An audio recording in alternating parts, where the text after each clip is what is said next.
गणेश विसर्जनाच्या एरवीच्या बातम्या नसल्यामुळे असेल, पण सातत्याने तुम्ही चालवली. अख्ख्या महाराष्ट्राने हे पाहिलं की दंडुकेशाही म्हणजे काय, मोगलाई म्हणजे काय, दडपशाही म्हणजे काय, लोकशाहीचा खून म्हणजे काय, हम करे सो कायदा म्हणजे काय, हे सगळ्या महाराष्ट्राने पाहिलं. आणि त्यामुळे मला वेगळं तुमच्यापुढे मांडावंच लागणार नाही. प्रामुख्याने सगळेच मुद्दे सकाळी 9च्या प्रेस कॉन्फरन्समध्ये किरीटजींनी उपस्थित केले. त्यातला महत्त्वाचा मुद्दा असा आहे, कायद्याची लढाई कायद्यानं लढा. कायद्याची लढाई कोल्हापुरी चप्पलीने लढू नका. कोल्हापुरी चप्पल दाखवणं सोपं आहे, ईडीला फेस करणं कठीण आहे. तोंडाला फेस येईल. यावर बोला की कारखान्यामध्ये 98 कोटी ज्या कंपन्यांमधून आल्या त्या कंपन्या कुठे आहेत. त्या कंपन्यांनी ऑल द वे कलकत्त्यामधून सेनापती घोरपडेंच्या कारखान्यामध्ये कशी काय इन्व्हेस्टमेंट केली यावर तुम्ही बोला ना. त्यावर तुम्ही बोलतच नाही आहात. आणि त्यामुळे आज मला मुश्रीफ साहेबांना एक आवाहन करायचं आहे की पॅनिक होऊन काही होत नसतं, शांत डोक्याने काम करायचं असतं. आता तुम्ही आरोप करताय की कोल्हापूर जिल्ह्यातून पश्चिम महाराष्ट्रातून आम्ही भुईसपाट झालो, कोल्हापूर जिल्ह्यातून भुईसपाट झालो. पश्चिम महाराष्ट्रामध्ये फक्त कोल्हापूर येत नाही, सोलापूर जिल्ह्यामध्ये भारतीय जनता पार्टीचे 2 आमदार होते. ते सोलापूर जिल्ह्यामध्ये आता 8 आमदार झाले. मुश्रीफ साहेब, सोलापूर जिल्ह्याचे दोन्ही खासदार हे BJPचे, कोल्हापूर जिल्ह्याचे त्यावेळेला युती होती, दोन्ही खासदार युतीचे. सातारा जिल्ह्यामध्ये 0 होतं BJP, 2 आमदार BJPचे. पुणे महानगरपालिका BJPची, पिंपरी चिंचवड महानगरपालिका BJPची, सोलापूर जिल्हा परिषद BJP, सांगली जिल्हा परिषद BJP. सांगली महानगरपालिकेमध्ये महापौर दगाफटक्याने गेला, परंतु स्थायी समिती पुन्हा एकदा परवा, महापौर गेल्यानंतरही, आणि स्थायी समिती म्हणजे महानगरपालिका असते, तिजोरी केली त्याच्याकडे असते, ती स्थायी समिती पुन्हा BJPकडे. कोल्हापूर जिल्ह्यामध्ये ZP आमच्याकडेच होती, पण हे 3 पक्ष नावाचं 56ला मुख्यमंत्री, 54ला उपमुख्यमंत्री आणि 44ला महसूल मंत्री आहे ना, त्याच्यातून कोल्हापूर जिल्ह्याची ZP गेली. आणि 14ला तुमचे 2 आणि काँग्रेसचा आवळा 0 होता. आणि त्यावेळेला भारतीय जनता पार्टी शिवसेनेचे 10 पैकी 8 आमदार होते. मुस्लिम महाशय आहे. त्यामुळे राजकारणामध्ये कोणी इंदिरा गांधींनी सुद्धा शेकी फिरवायची नसते. त्यामुळे पश्चिम महाराष्ट्रातून धुवा झाल्यामुळे, कोल्हापूर जिल्ह्यातून धुवा झाल्यामुळे, चंद्रकांत पाटील राज्याध्यक्ष असल्यामुळे त्याला हा पर्याय नाही माझ्यावर आरोप करू. आता हे मी परवाच्या एका प्रेस कॉन्फरन्समध्ये म्हटलं आहे की हसन मुश्रीफ साहेबांना माझं नाव घेतल्याशिवाय झोप लागत नाही. ते कसेही असले तरी माझे मित्र आहेत, आणि त्यांच्या झोपेला एक गोळी न घेता माझं नाव पुरणार असेल तर त्यांच्या एका गोळीचे पैसे वाचवणं हे मित्र या नात्याने माझी जबाबदारी आहे. त्यामुळे माझं नाव घ्यायला त्यांना पूर्ण परवानगी आहे. माझ्याविरुद्ध अब्रू नुकसानीचा दावा करायला परवानगी आहे. ते काय PWD आणि 30,000 कोटीची कामं म्हणतात, त्या सगळ्याला परवानगी आहे. त्याही बाबतीत मी म्हटलं आहे की जर हॅममध्ये भ्रष्टाचार होता तर गेले 18-19 महिने काय करत होता, झोपा काढत होता.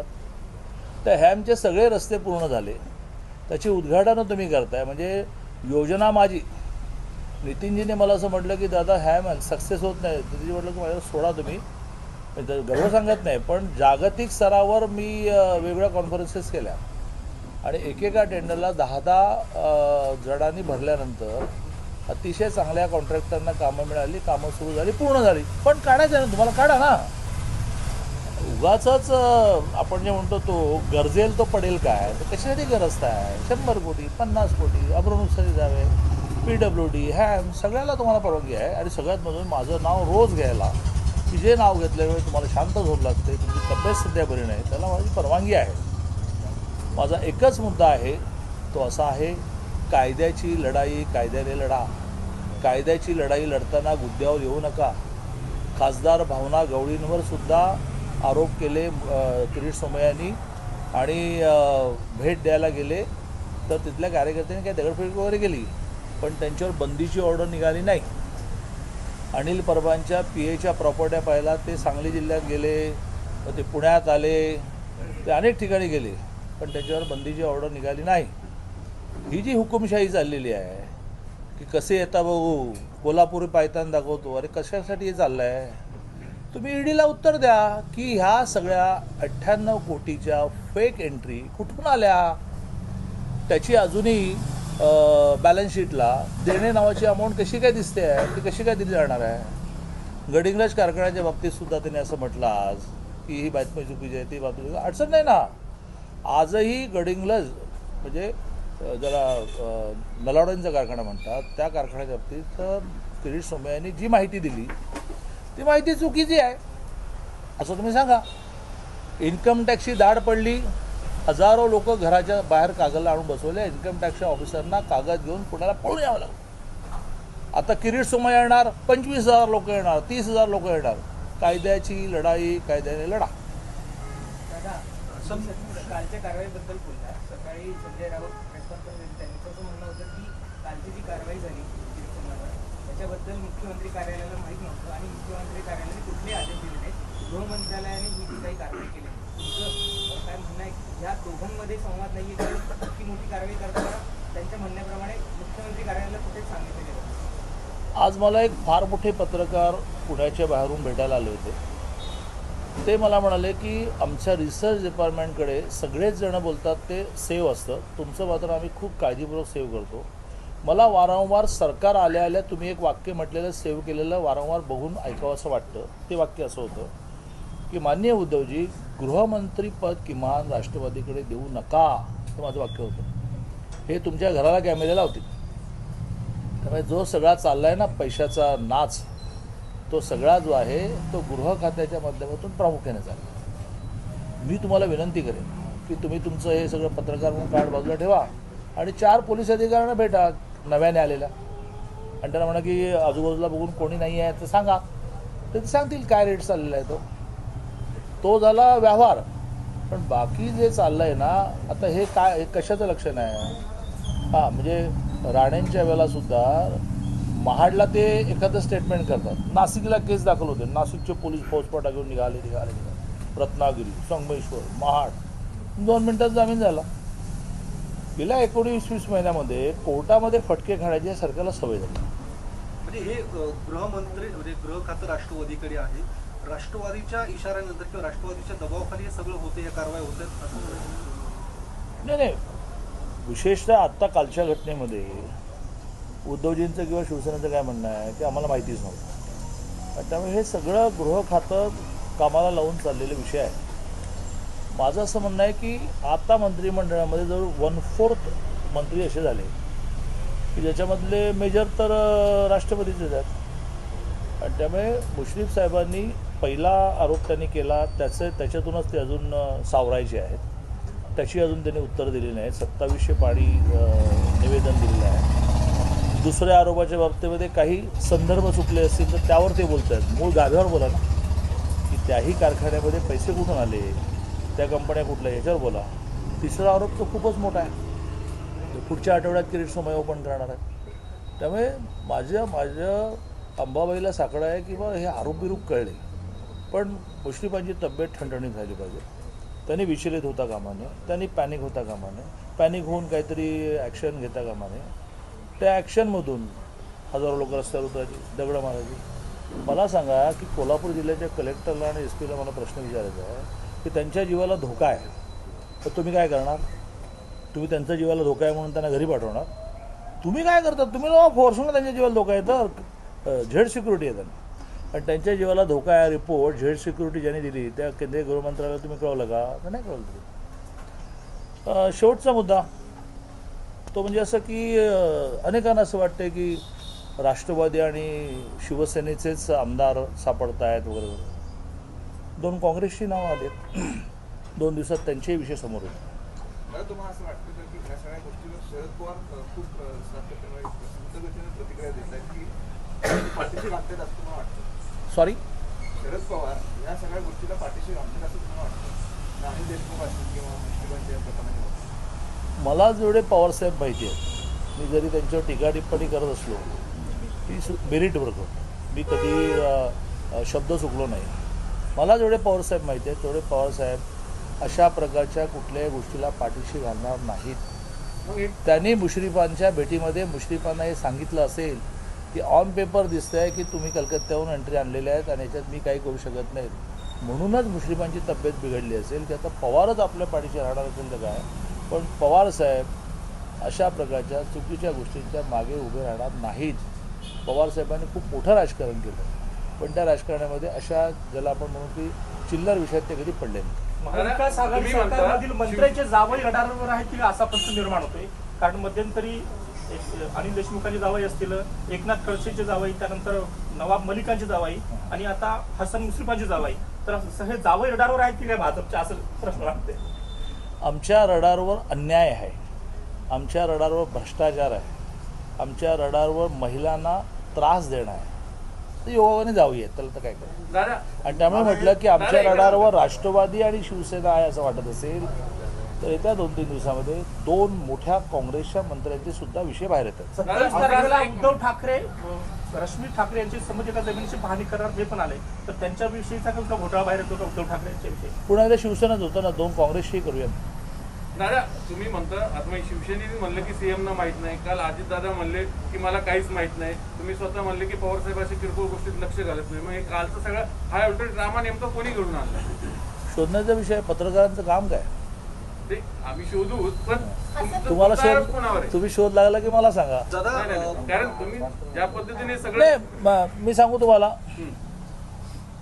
ह्या सरकारमध्ये पैसे खाण्याव्यतिरिक्त कोणालाच काही कळत नाही. पैसे खाताना सुद्धा म्हणजे दरोडा घालतात ना, ते कौशल्य वापरतात ना, त्यामुळे खूप काळ सापडत नाही. ते पैसे खाण्याचं सुद्धा स्किल यांच्याकडे नाही.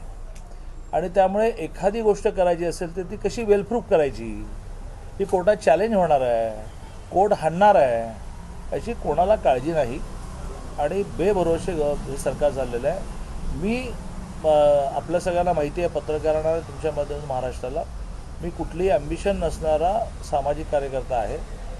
मी आता चिंतित आहे की सगळ्या सिस्टीम्स गेल्या 19 महिन्यामध्ये, पोलीस डिपार्टमेंट, अरे तुमचे कमिशनरच बेपत्ता आहेत, तुमचे डझनभर अधिकारी जेलमध्ये आहेत, ज्या मुंबई पोलिसांबद्दल सगळ्या जगामध्ये वाह व्हायची, सगळ्या सिस्टीम तुम्ही मोडल्या. महसूल खात्यामध्ये सगळ्या आदिवासींच्या फाईल तुम्ही क्लिअर केल्या, की ज्या आदिवासींच्या फाईल पूर्ण 5 वर्षामध्ये आणि शेवटच्या 3 वर्षामध्ये माझ्याकडे महसुलानंतर एका फाईलीला मी हात लावला नव्हता.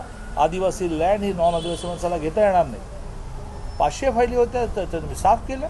वा, मोठी एफिशियन्सी दाखवता तुम्ही. आणि त्यामुळे सिस्टीम सगळ्या मोडण्याचं काम चाललं आहे. त्या सिस्टीम मोडताना जी एक जे कोऑर्डिनेशन पाहिजे, परिणाम काय होतील याची काळजी केली पाहिजे. जसं आता कालचंच उदाहरण आहे ना, की तुम्ही कसं काय एका भारतीय नागरिकाला, झेड सिक्युरिटी असणाऱ्याला, भावी माजी खासदाराला कसं काय रोखू शकता. मुंबईमध्ये गणपतीला जायचं नाही, घराच्या बाहेर पडायचं नाही. कोल्हापूर जिल्ह्याचा मामला, तुम्ही त्यांना येऊ देत जयसिंगपूरपर्यंत येऊ द्यायला पाहिजे. डोकंच नाही. हसन मुश्रीफ म्हणले की जैसे हसन कोऑर्डिनेशन मुश्रीफ की म्हणले बात की कही है, कोऑर्डिनेशन की बात कही है, क्या आपको लगता है महाविकास आघाड़ी में अनबन है, जिसके कारण इस तरह की कार्रवाई आम आदमी, जैसे कि आप किरीट सुमैया को आम आदमी बोल रहे हैं और जेड सुरक्षा की बात कर रहे हैं, इनके ऊपर कार्रवाई हो रही है. क्या आपको लगता है कि महाविकास आघाड़ी में अनबन है, टकराव है, इसके चलते इस प्रकार की कार्रवाई हो रही है? मैंने बार बार कहा है कि महाविकास आघाड़ी में कोई कोऑर्डिनेशन नहीं, एक दूसरे का हिसाब किताब चुकता करने की. अभी मुश्रीफ जी पर कार्रवाई हुई तो हमारे बंटी पाटिल कुछ बोल ही नहीं रहे, वो तो कोल्हापुर जिले में रहते हैं ना, वो कुछ बोले नहीं अभी तक. तो एक दूसरे पर बीतने के बाद देखना, मजा देखना, जैसे शिवसेना ने कह दिया ना, ओन करना चाहिए कि होम मिनिस्ट्री राष्ट्रवादी के पास है, यानी क्या सरकार तो हमारी है, ओन करना चाहिए. ओन नहीं करेंगे, डिजोन करेंगे, रास्ते पर फेंक देंगे. फिर भी सरकार चल रही है, वो नसीब का मामला होता है. चलने दो.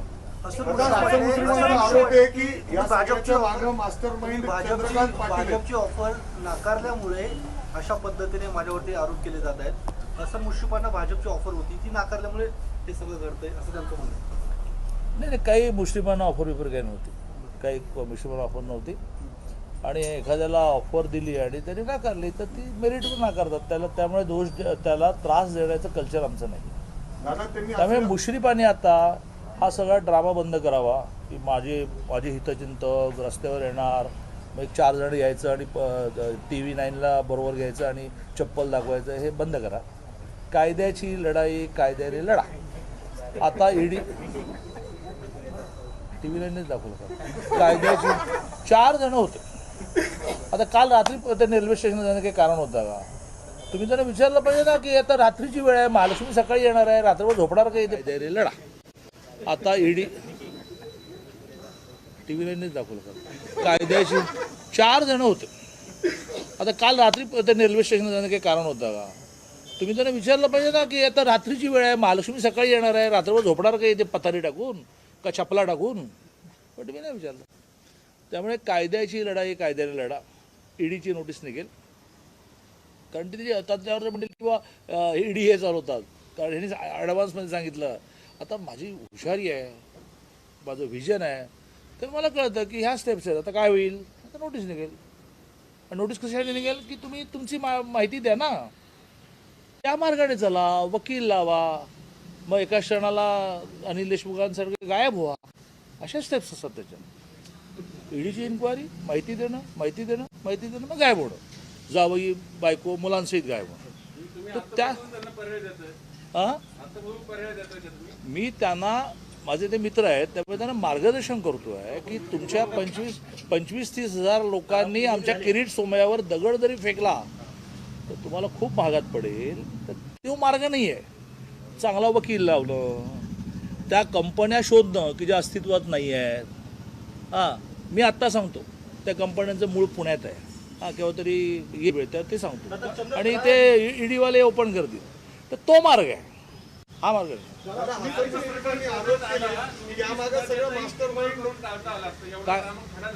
काय काय कालचं प्रकरण हाताळताना सरकार कुठेतरी कमी पडलंय. नोटीस नसती दिली तर विषय झाला नसता. माझं म्हणणं काय की नोटीस देताना त्या नोटीसमधला कंटेंट जरी नीट पाहिजे ना. कंटेंट काय? तुमच्या जीवाला धोका आहे. अरे म्हणजे याला पोलीस स्टेशन सांगते तुमच्या जीवाला धोका आहे, म्हणजे तुम्ही करता काय? तुमचं काय काम आहे? कशाला एवढी फौज आहे महाराष्ट्रामध्ये?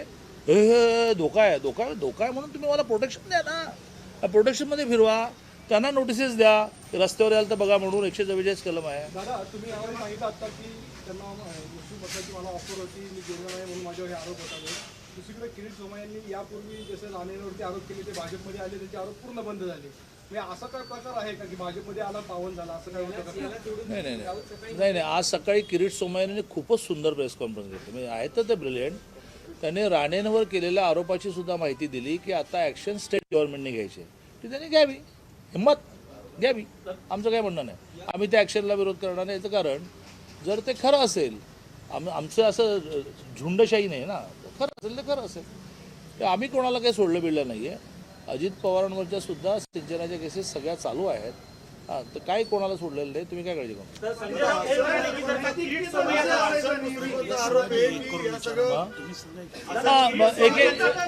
एक एक करून विचारू. हा तुम्ही बोला.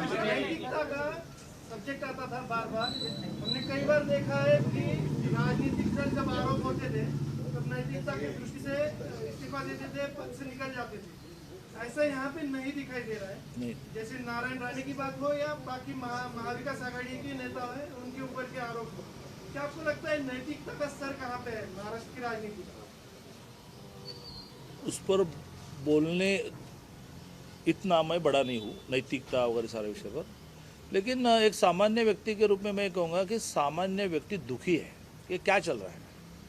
यदि आप स्वयं होकर मान्य करते हैं कि मेरे किसी महिला के साथ 15 साल संबंध है या थे, मुझसे उनको 2 बच्चे हुए, ये मान्य करने के बाद भी महाराष्ट्र के कैबिनेट मिनिस्टर पद पर रहना, ये महाराष्ट्र का इतिहास नहीं है.